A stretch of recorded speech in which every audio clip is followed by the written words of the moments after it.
Karbala आया, Karbala आया। 7 तारीख को पानी बंद हुआ। कितनी तारीख को? जोर से कितनी? जोर से कितनी? 7 तारीख को बंद हुआ। 7 तारीख को पानी बंद होता है। 7 तारीख को पानी बंद होने के बाद 8, 9, 10, ठीक है जी, 7, 8, 9, 10, आप लगाते रहो हिसाब। पानी बंद हो गया। मैं बस आपसे कुछ अर्ज करना चाहता हूं। 10वीं तारीख आई। कोई बता सकता है कि 7 तारीख से लेकर 10 तारीख तक एक लंगाड़ा भी इनके खेमे में बजाओ? ढोल की बात नहीं, एक लंगाड़ा भी बजाओ। कोई तारीख नहीं बता सकता। हम तो ये कहते हैं पढ़ें, जब 9 की शाम ही में ना अमर इब्न साद ने जंग की तैयारी कर ली थी, मेरे हुसैन ने कहा था इनसे कहो हमें एक रात की मोहलत दें। उन्होंने क्या समझा? उन्होंने समझा कि तलवारें तेज करेंगे, निशाने अच्छे करेंगे, कल की तरबियत करेंगे, कल जंग करनी है। लेकिन पढ़ें तारीख, मेरे हुसैन ने उस रात की मोहलत ली, अपने गुलामों को बिठाया, फरमाने लगे जो मेरे साथ आए हैं वो वापस जा सकते, इसलिए कि कोई घर में बीमार भी छोड़ के आया है, पता नहीं था ये हालात होंगे। कोई पीछे जवान बच्चियां छोड़ के आया, जाओ चले जाओ, बच्चियों की जिम्मेदारियां पूरी करनी है, किसी को बीमारों का इलाज करना है, वापस चले जाओ, ये लोग मेरे खून के दुश्मन हैं, तुम जाओ। तो सबने कहा था हुसैन हम तुम्हें छोड़ के नहीं जाएंगे।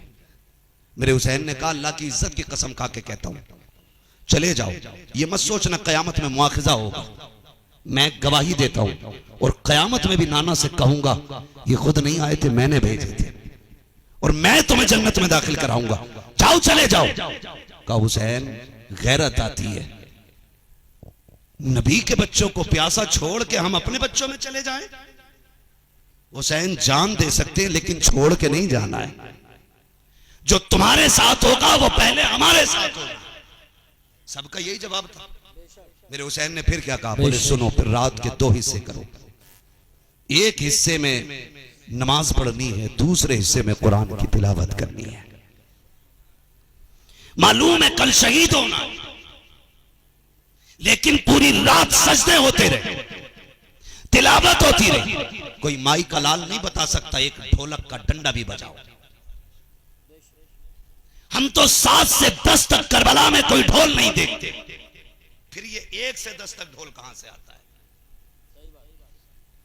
हमें सीधी सी बात बताओ, अगर गुंजाइश होती खुदा की कसम ना, तो सबसे बड़ा ढोल हमारे गले में होता। हाँ जी, हम जिम्मेदार हैं, हम तुमसे बड़ा बजाते। तुम 10 से बजाते हो, हम 10 महीने बजाते। तुम 1 दिन से 10 तक बजाओगे, हम 10 महीने नहीं 12 महीने बजाते। लेकिन हमने कहीं न ढोल को हुसैन के पास पाया, न हुसैन को ढोल के पास पाया। हमने देखा हुसैन कुरान के करीब है, कुरान हुसैन के करीब था। हुसैन नमाज के करीब है, नमाज हुसैन के करीब है। और कुर्बतें कितनी, कुर्बतें कितनी, नमाज से कुर्बत कितनी कि जान भी सजदे में दी है। शहादत कहां हुई है? जोर से कायम है। डरो, अगर ढोल बजाते बजाते कोई मर गया तो फिर ढोल बजाते हुए उठेगा। ये उलमा बैठे, मुफ्तियान इकराम है, इनसे पूछ लो, जिस हाल में मरोगे उसी में उठाए जाओगे। हाँ, अगर कोई सजदे में मरेगा तो वो सजदे में उठाया जाएगा। कोई कुरान पढ़ते हुए दुनिया से जाएगा तो तिलावत करते हुए उठाया जाएगा। कोई ढोल बजाते हुए मरा तो फिर वो कहीं शादी का डीजे चल रहा था और नीचे वायरिंग बिछी थी, है ना, और तार नंगा था, लड़के का पैर पड़ गया और जो करंट लगा, जो कांपा है ना, तो लोग कह रहे कट निकाल लिया, कट। 1.5 मिनट ना लगा, सारी कट निकल गए। फिर जितने कट थे वो खत्म। अगले दिन पूरे जिस्म में कट ही कट थे पोस्टमार्टम के। ओ भाई, मौत का कुछ नहीं पता कब आ जाए, कुछ नहीं पता। उजाले अपनी यादों के हमारे साथ रहने दो, न जाने किस गली में जिंदगी की शाम हो जाए। कितना पक्का साथी है हुसैन नमाज का, और नमाज ने कितना साथ दिया है हुसैन का। आखिरी सांस तक नमाज ने हुसैन को नहीं छोड़ा और आखिरी सजदे तक हुसैन ने नमाज को नहीं छोड़ा। हुसैन नमाज के साथ रहे, नमाज हुसैन के साथ रही। ये जितने ढोलक वाले एक टाइम के लिए पढ़ते, एक जगह ढोल बज रहा, अजान हो रही, मैंने खुद का नाम नहीं बताऊंगा, लोग बुरा मान जाते हैं। हवाला चाहिए तो घर आके पूछ लेना, बता दूंगा कहां की बात, ले भी चलूंगा। मैंने कहा यार अदान हो रही, बंद कर ले, तो करे मौलाना कुछ दिन के लिए अदान अपनी कहीं और ले जाओ। ये हो गए हमारे, ये कंडीशन। ओ मेरे भाई कान खोल के सुन, हुसैन नमाज से दूर नहीं, नमाज हुसैन से दूर नहीं। तो हुसैनी वो है जो नमाज के करीब है, सीधी सी बात। हुसैनी वो है जो नमाज के। अच्छा एक बात बताओ, झंडा लगा लो साइकिल का, कहो हम कांग्रेस में, कोई मानेगा? बोलो बोलो यार, जरा बोले, समझ रहे तो मानेगा? झंडा लगा हो साइकिल का और तुम कहो बीजेपी में, कोई मानेगा? क्या भाई झंडा समाजवादी का तो पार्टी भी वही होगी। यही तो मसला है ना, कारनामे यजीद के हों और तुम कहो हुसैनी हो, तो कौन बेवकूफ मानेगा? बेशक बेशक। आप सब जानते हैं करबला की शहादत के बाद यजीदियों ने सबके सर काटे, लाशों पे घोड़े दौड़ाए। इब्ने ज़ियाद का हुक्म यह था कि सारे सर मेरे दरबार में पेश किए जाएं, और सबसे ज्यादा हुसैन का सर अहम था। सुनना बहुत सबसे आगे नेजों पे जो सर थे उसमें हुसैन का सर था। मुझे बताओ, दुनिया जानती और आप भी जानते, जो सरे हुसैन नेजे पे था तो गला कटने के बाद भी लबों से कुरान की तिलावत हो रही। सुभान अल्लाह, माशाअल्लाह माशाअल्लाह, बहुत खूब। बेशक। वही के नहीं, जिनका अकीदा वही बोले, वरना निकलने यहां से। मुझे शिरमर लहीन वाला एक भी नहीं चाहिए, मुझे जितने चाहिए हुसैन वाले चाहिए। नेज़े पे सरे हुसैन और तिलावत जारी। सरे हुसैन बता रहा था, ना कुरान हुसैन से जुदा है, ना हुसैन कुरान से जुदा है। जब तक जिंदा रहे हुसैन ने कुरान नहीं छोड़ा। मैं जाहिरी जिंदगी की बात कर रहा हूं, हालांकि सारे शहीद जिंदा, कुरान का ऐलान, ठीक है जी। जब तक गला कटा नहीं था, मेरा हुसैन कुरान के साथ था। जब गला कट गया तो कुरान हुसैन के साथ हो गया था। तब कुरान हुसैन के साथ। अब सुनो, 72 नेजों पे 72 सर, 64 औरतें, 26 बच्चे, कैदियों में सबसे आगे इमाम ज़ैनुल आबिदीन, उनके पीछे सैयदा ज़ैनब, उम्मे रुबाब, शहरबानो, इन तीनों को एक ऊंट पे बांधा गया। बहुत गौर से मेरी बात सुनना। अब मैं बताने लगा हूं, अंदाज़े बयां मेरा बहुत शौक नहीं है, शायद कि उतर जाए तेरे दिल में मेरी बात। अल्लाह चाहता है तो हुसैन की गुफ्तगू हुर के दिल में डाल देता है, और अगर वही मेहरबानी ना करे तो हुजूर कितनी बार तबलीग करें, अबू जहल ईमान नहीं लाता है। सीधी सी बात, समझ गए? मेरा और इन तमाम उलमा का कई बार मौलवी तकरीर कर रहे हैं, सुधर नहीं रहा कोई। चौक में खड़े होके यही कहेगा यूसुफ भाई, कह रहा मौलवी ने बहुत तकरीर करी, एक भी नहीं सुधारा। मौलवी सुधारे कहां से? तू अपने लल्ला को चादर उड़ा के आवा, इमाम की खाट उल्टी करे फजर में। मौलवी हम सुधारेंगे तेरे बच्चों को? क्यों तेरे लल्ला को फजर में सर्दी लग रही है, तू कंबल डाल के आया, और ये जिन्नात का बच्चा जिसकी खाट उल्टी कर रहा है। 5 मिनट इमाम लेट हो जाए सर्दी के मौसम में, निकालो जी, चलेगा नहीं। गैरत नहीं आती है? जितनी नमाज इमाम पे फर्ज है उतनी तेरे बेटे पे भी है। मौलवी की गलती तब होगी जब मौलवी ने हक तुम तक पहुंचाया ना हो। जब ये अपना काम कर रहे हैं तो इन्हें जिम्मेदार नहीं ठहराया जा सकता। समझ रहे हैं? इन्हें जिम्मेदार नहीं ठहराया। इन्होंने अपना काम कर दिया ना, तो इनको क्यों कहते भाई ये नहीं, ये काम नहीं किया भैया, इससे ये काम नहीं हुआ। नहीं, तो मेरी बात सुनो बहुत गौर से, मैं इसलिए समझा रहा हूं। 72 नेज़ों पे 72 सर, 64 औरतें, 26 बच्चे, कैदी, सबसे आगे नेज़े पे मेरे इमाम का सर, सबसे पीछे वाली सवारी पे सैयदा सकीना। मैं आपको बताने लगा, यजीदियों ने इब्ने ज़ियाद के कहने पे उस लश्कर की इस तरह से तरबियत की थी कि ढोल वाले नए कपड़ों में सबसे आगे रखे थे। अब ढोल वालों की सच्चाई बोल रहा हूं मैं। अब देखें ढोल किधर था। हुसैन तो 10 की जोहर तक था। सुन रहे हैं ना मेरी बात? हुसैन 10 की जोहर पड़ी मेरे हुसैन ने 10 की। उस वक्त तक ढोल नहीं देखा गया। जब 12 तारीख को यह कैदी बना के ले जाएगा तो सबसे आगे ढोल वाले थे। नए कपड़े उनको पहनाए गए, बड़े बड़े ढोल उनके गले में थे।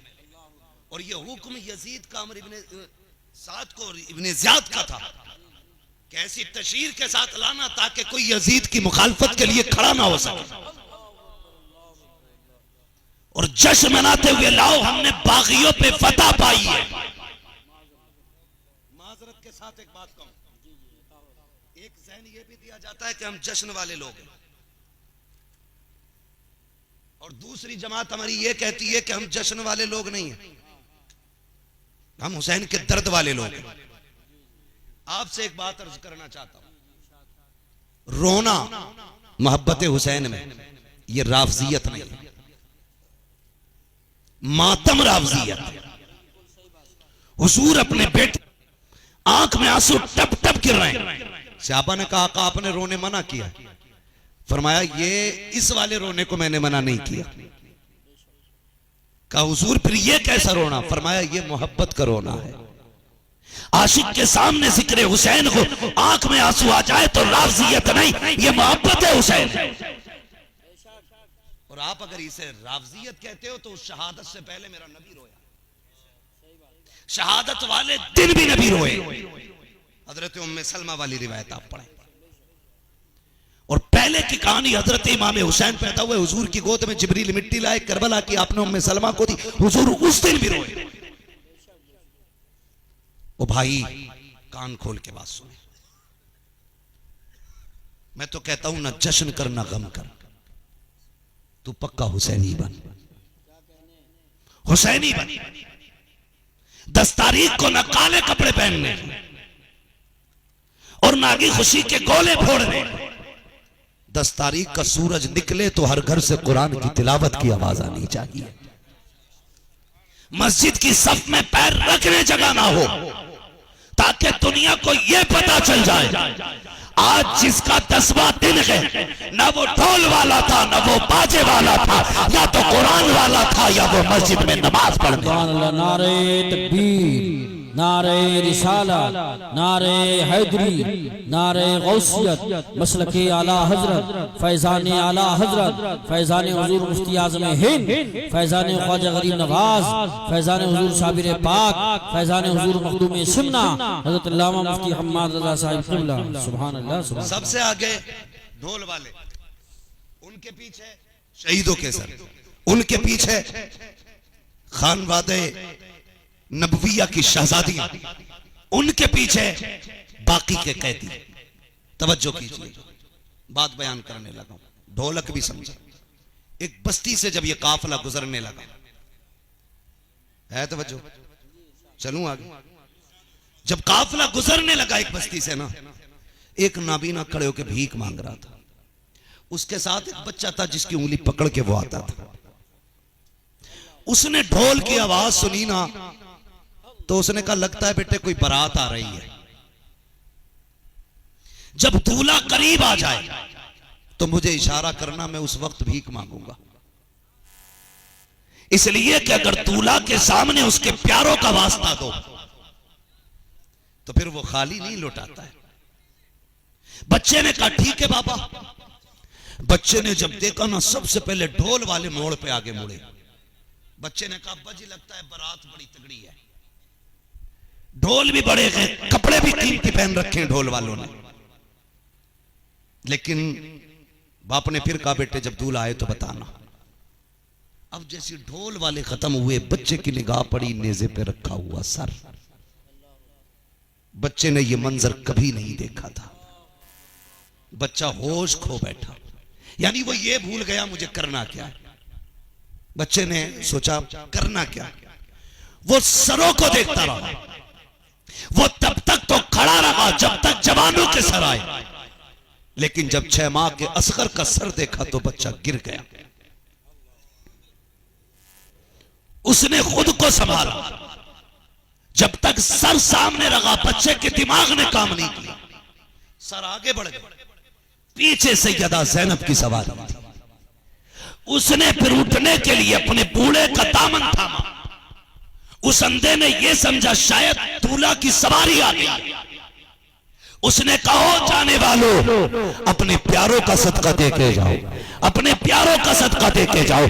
उसके बाद उसने सोचा ये गली मुसलमानों के शहर की है। कहो जाने वालों तुम्हें अली का वास्ता, तुम्हें नबी का वास्ता। जैसे अली का नाम आया है सैयदा ज़ैनब की सवारी रुक जाती है। फूफी अम्मी फिजा कहा क्या बात है, आज बड़े दिनों के बाद हमने किसी के मुंह से अपने बाप का नाम सुना है, अपने नाना का नाम सुना है। इससे कह दीजिए एक बार और मेरे बाप का नाम ले दे। आज करीबुल वतनी में बाप का नाम बड़ा सहारा लग रहा है। आपने फिर से कहा कि मेरे बाप का नाम ले। उसने फिर कहा अली का सदका दो, नबी का सदका दो। 3 मरतबा ये कहा।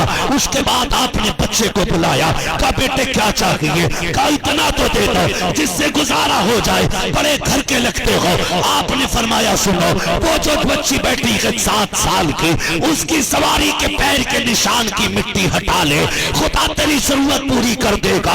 बच्चे ने बूढ़े का हाथ पकड़ा, तोड़ लगा दी। बाप ने कहा था बेटे किधर जा रहा है, कहा पता मिल गया है। जाके सैयदा सकीना की सवारी के पैर की मिट्टी हटाई, सोने का ढेर निकल आया। कहा काम बन गया है, इतना मिल गया है, आज के बाद मांगना नहीं पड़ेगा। कहा किसने दिया है, कहा ये जो सवारी पे बैठ के खातून गई है ये पता उसने बताया था। बाप ने कहा सोना छोड़ दे, मुझे उस शहजादी के पास ले चल जिसने ये बताया है। कहा किस लिए, कहा तू नहीं जानता है ये जो गुजर के गई है या तो नबी की शहजादी गई है या अली की शहजादी गई।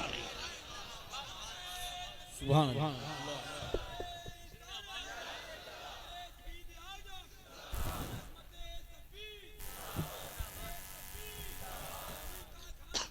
जिंदा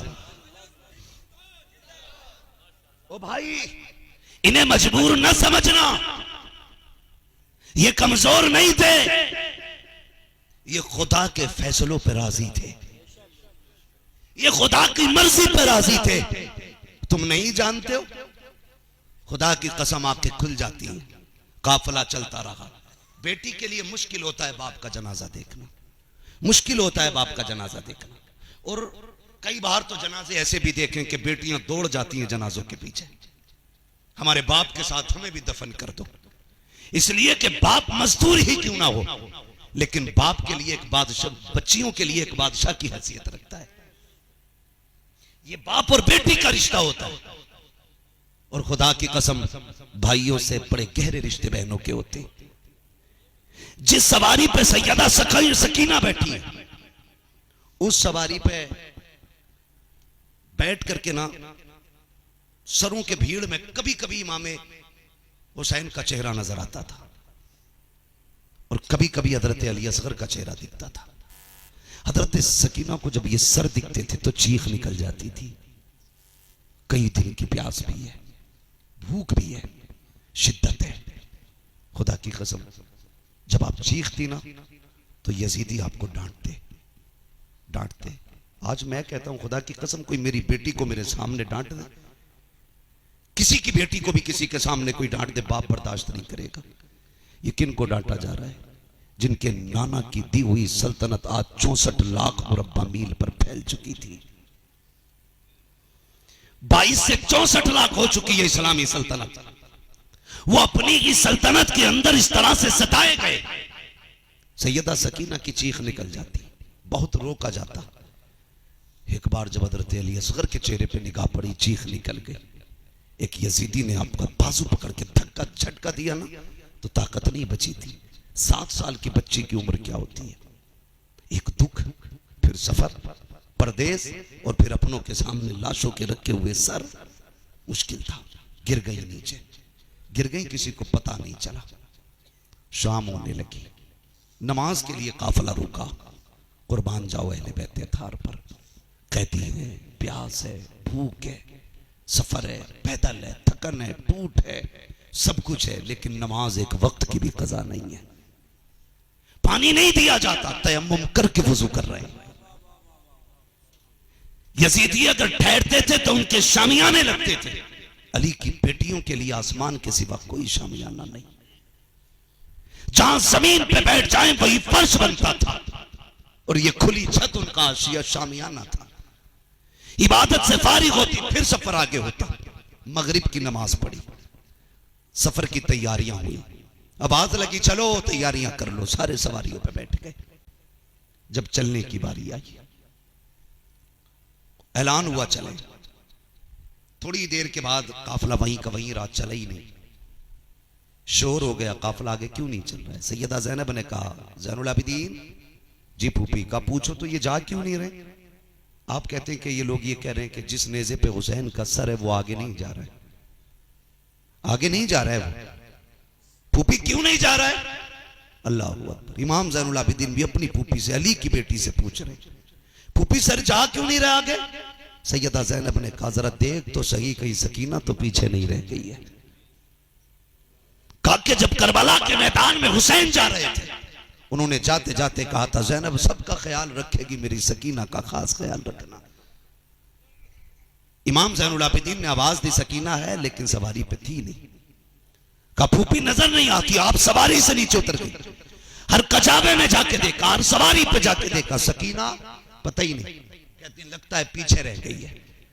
जिधर से काफिला आया था उधर दौड़ लगा दी, तो जहां हजरत सकीना जमीन पे गिरी थी, कमजोरी की वजह से गिरी, बेहोश हो गई, किसी ने तवज्जो नहीं दी। आपको होश आया तो काफिला जा चुका था। आप डरी सहमी चलती गिरती एक दरख्त की आड़ में जाके लेट गई। रात का सन्नाटा है। सैयदा ज़ैनब ने पीछे दौड़ लगाई, आवाज देती जा रही है सकीना सकीना, कोई आवाज नहीं आ रही है। रात का वक्त गुजरता जा रहा है। अल मुख्तसर ये कि वो जगह आ गई जहां हुसैन की बेटी गिरी थी। आप जंगल में पहुंची हैं, आहिस्ता से जाके कहती हैं सकीना है क्या कहीं पे? धीरे से आवाज आती फूफी यहाँ आ जाओ, मैं यहाँ हूँ। आपने इतना सुना, उतर तोड़ लगाती जिधर से आवाज आ रही थी। क्या देखती हैं आप जो गई हैं? क्या देखती हैं? सकीना तनहा नहीं है, बल्कि किसी खातून ने आगोश में रखा है। हजरत ज़ैनब फरमाती है हाल ये था जिस तरह बच्चे बड़े बूढ़ों से कहानियां सुनते हैं, उसी तरह वो खातून मेरी सकीना से बात सुन रही थी। कहती मैंने ठहर के देखा, देखूं तो सही बात क्या हो रही है। वो खातून कहती थी बेटी तेरा नाम क्या है? तो सकीना ने कहा मुझे सकीना कहा जाता है। कहा किसकी शहजादी हो? कहा मैं हुसैन इब्ने अली की शहजादी हूँ। कहा कहां से आ रही हो? कहा करबला से आ रहे हैं। बेटी करबला में काम क्या था? का नाना का दीन बचाने आए थे। का दीन बचा लिया गया? का हाँ हाँ बचा के आए हैं। का क्या कीमत अदा की है? का कुर्बान कर दिया गया पूरा खानदान, तब जाके नाना का दीन बचा गए। का कौन कौन दिया गया दीन के लिए? कहती सकीना कह रही थी हमने 18 साल का अकबर दिया गया दीन के लिए, जैमा का असगर दिया गया दीन के लिए, हमने जवान कासिम दिया गया दीन के लिए, हमने उमर मोहम्मद दिए हैं दीन के लिए, हमने राकिब से पैगंबर दिया है दीन के लिए। हजरत ज़ैनब कहती है वो खातून रोती जाती थी, सुनती जाती थी। उसके बाद आप कहती है बेटी बता तो सही कहाँ की रहने वाली हो? तब हजरत सकीना ने कहा था खातून आज तक तो मदीने वाले कहे जाते रहे थे, आज के बाद करबला वाले कहे जाते रहेंगे। हजरत ज़ैनब आगे बढ़ी है, कहा शहजादी यहाँ हो, आ मेरे सीने से लग जा। सैयदा सकीना को उठाया, गोद में लेके चलने लगी। उसके बाद आपने कहा ओ नकाब पाओ पोश खातून, हम गरीबुल वतन हैं, परदेश हैं, यहाँ कोई बदला नहीं दे सकते। अगर हो सके हमारे मदीने आ जाना, जो तूने कुर्बानी दी है एक एक करके तेरा एहसान चुका देंगे। जैसी तना कहा है सैयदा ज़ैनब ने, आने वाली खातून ने कहा था ज़ैनब अपनों को बदले नहीं दिए जाते हैं, अपनों को कीमत नहीं दी जाती है। कहा खातून तू है कौन? हजरत खातून ने अपने चेहरे से नकाब हटाया और कहा देख मैं कोई और नहीं बल्कि मदीने से तेरी मां फातिमा ज़हरा आ गई है। अल्लाह अकबर। तुम्हें क्या लगता है उन्हें खबर नहीं थी। वो साथ साथ थे अपने बेटों के, वो साथ साथ थे अपने बच्चों के, वो हर कदम पे साथ थे, वो हर गांव पे साथ थे। खुदा की कसम फरमाने लगी, आप अम्मी जान आप? कहा जी। कहा कैसे? कहा जब ये तन्हा थी रोई और इसने अपने बाप को आवाज दी। कहती मैं बर्दाश्त न कर सकी, मैं बेकरार होके आ गई और मैंने अपनी बेटी को गोद में लेके तसल्ली दी। फरमाया ज़ैनब ख्याल करना, ये हुसैन की भी प्यारी है, ये मेरी भी प्यारी है। काफिला चलता रहा, बात बढ़ेगी बहुत ज्यादा अगर तफसील से बयान किया जाए। भाई काफिला चलता रहा। ये काफिला 12 मुहर्रम या 13 मुहर्रम को शुरू हुआ करबला से और 27 रमजानुल मुबारक को वापस मदीने पहुंचा था। कितने रमजान को? 27 रमजान को मदीने शरीफ जब पहुंचे, मदीने वाले कहते हैं या तो ये कोहराम उस दिन था जिस दिन हुजूर ने विसाल पर फरमाया था, या ये कोहराम उस दिन था जिस दिन ये काफिला करबला से मदीने आया था। अजीब कयामत थी जब मदीने की औरतें सैयदा ज़ैनब से पूछती थी हुसैन कहाँ है। खुदा की कसम चीखें निकलती थी, हुसैन कोई आम नहीं, हुसैन वो है जिसे मेरा नबी कंधे पे बिठाता रहा, हुसैन वो है जिसकी उंगली पकड़ के मेरे मुस्तफा चलते रहे। एक दिन सिद्दीक अकबर के साथ जा रहे, अचानक रुक गए, आंख में आंसू आ गए। सिद्दीक से कहते हैं यार खड़े रहो, मैं अंदर जाता हूं। हुजूर रोए क्यों? का आवाज नहीं आ रही है, मेरी फातिमा का बेटा रो रहा है, मेरी फातिमा का बेटा रो रहा है। अबू बकर जब ये रोते हैं तो मुझे रोना आता है, बड़ा दुख होता है इनके रोने से। खुदा की कसम जिनके आंसुओं से इतनी तकलीफ महबूब को होती हो, जब उसके गले पे खंजर चला होगा मेरे महबूब के दिल पे क्या गुजरी होगी। और हम उस दिन भी ढोलक लेके खड़े हो जाते, उस दिन भी ताशे लेके खड़े हो जाते। नहीं मेरे भाई, मेरे नौजवान, मेरे आका के प्यारे उम्मतियों, मुस्तफा के लाडलों, मैं आपसे इतना कहूंगा, ये हमारा तरीका नहीं है। हमारा तरीका ये अल्लाह ने तौफीक दी है तो लगा स्टॉल बाहर पानी का, पिला खड़ा करके रोक रोक के पिला पानी एक एक प्यासे को। अल्लाह ने दिया है, मुट्ठी बंद करके गरीबों पे खर्च कर, ताकि दुनिया को ये पता चले 10 मुहर्रम को वो नहीं गया था जो मजबूर था, वो गया था जो कौशल का भी मालिक था और दुनिया के नहरों का भी मालिक। ये हमारा तरीका होना चाहिए। बंद करो ये तमाशे, ये शैतानी फितरतें हमें दूर कर रही हैं हमारे इमाम वाली मकाम से। कई चीजों में मामले में सख्ती आई है। किसी ने यह कह दिया मुतलकन ताजिया आराम है, तो उसको लेकर के हमारी कौम में झगड़े हो गए। किसी ने यह कह दिया कि नहीं नहीं ढोलक भी चाहिए, तमाशा है कोई। भाई सुने, मुतलकन ताजिए की मुमानात नहीं है।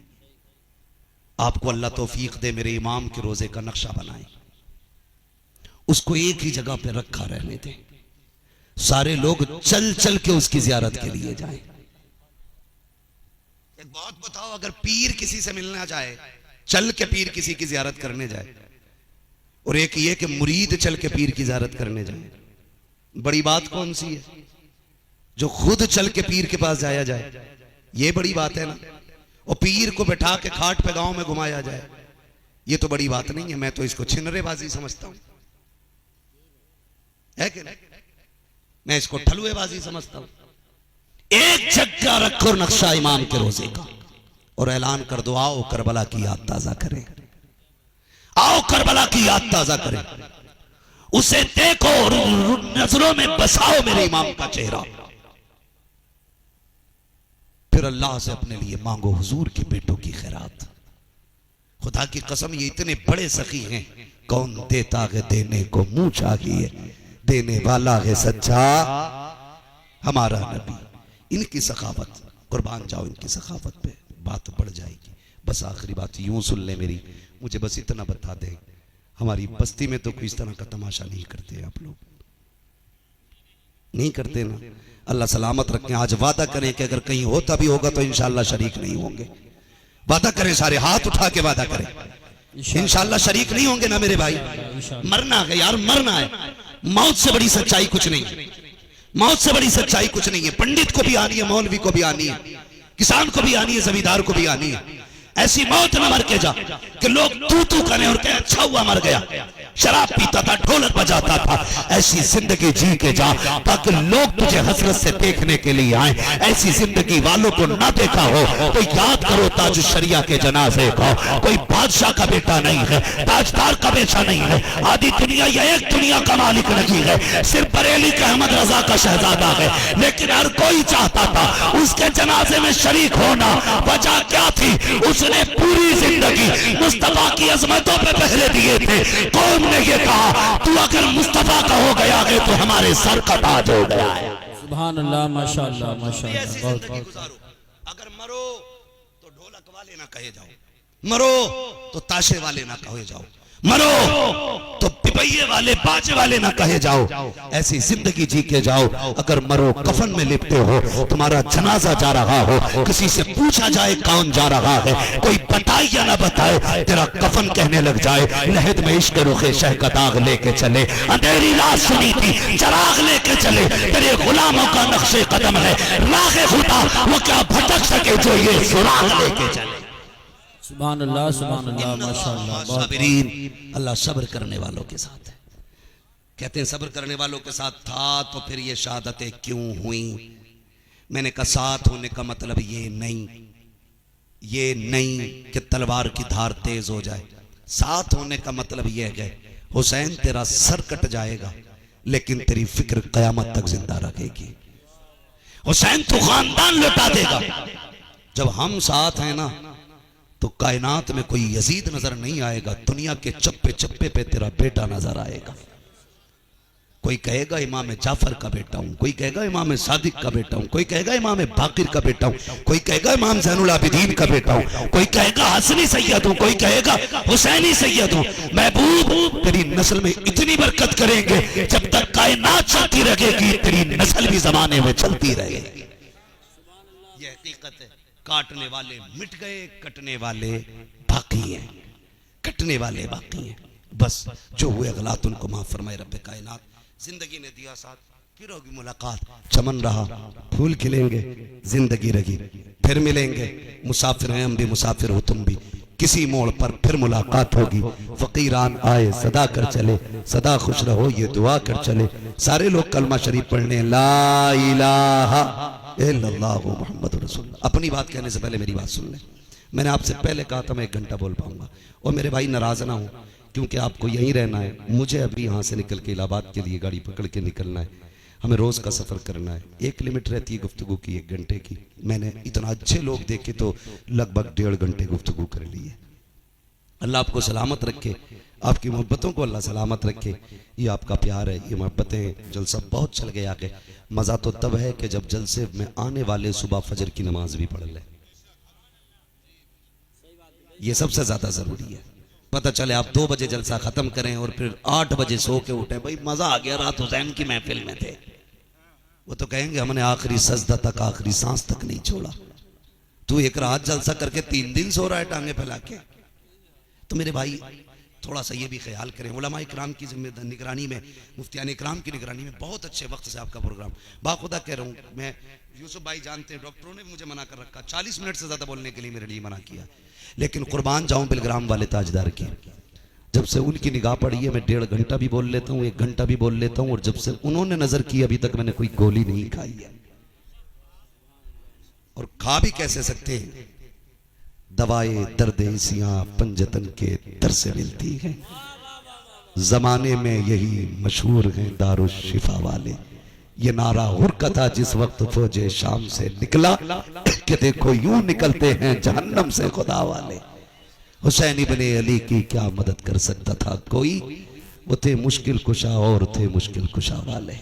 बस भाई इसी पे इक्तफा करें। अल्लाह ने जिंदगी दी तो फिर बुलाना मेरे भाई, फिर इंशाल्लाह डट के बात होगी।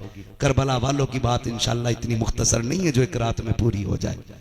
हाँ, मैं जामनगर गुजरात में 10-10 दिन लगातार बोलता हूँ, तब भी बातें ख़त्म नहीं होती हैं। बातें ख़त्म भी कैसे हो सकती हैं? उनका बेटा है जिनके बारे में मेरे इमाम ने कहा, लेकिन रज़ा ने ख़त्म सुखन इस पे कर दिया, खालिक का बंदा खल्क का आका कहूँ तुझे। इसी में एक शेर है, कह लेगी सब कुछ उनके सना खां की खामोशी, चुप हो रहा है कह के मैं क्या क्या कहूँ तुझे। हाँ जी, बस सारे लोग एक बार कलमा शरीफ पढ़ने, ला इलाहा, और जोर से ला इलाहा। किसी के दिल शक्नी हो तो माजरत चाहता हूँ, कुछ लोग अभी भी मुझे गुस्से से देख रहे। यकीन करें तकरीबन रमजान तक फुर्सत नहीं है, रोज बोलना है। कितनी एनर्जी लगती है बोलने में, ये हम ही लोग समझते हैं। बस अल्लाह आपको सलामत रखे, आपकी दुआएं साथ रहती हैं, रोज बोलते हैं और ऐसी खुल के बोलते हैं। मेरी तो दुआ अल्लाह ऐसी अच्छा मजमा रोज अता कर दिया करे, रोज 1.5 घंटा सलीम भाई, है ना? तो नाराज तो नहीं है ना? हुजूर के बेटे की महफिल है, नाराज ना होना, नाराज ना होना। बस सारे कलमा शरीफ पढ़ने, ला इलाहा इल्लल्लाहु मुहम्मदुर रसूलुल्लाह व मा अलैना इल्लल बलाग, अस्तगफिरुल्लाह रब्बी मिन कुल्ली ज़ंबिन व अतूबु इलैह।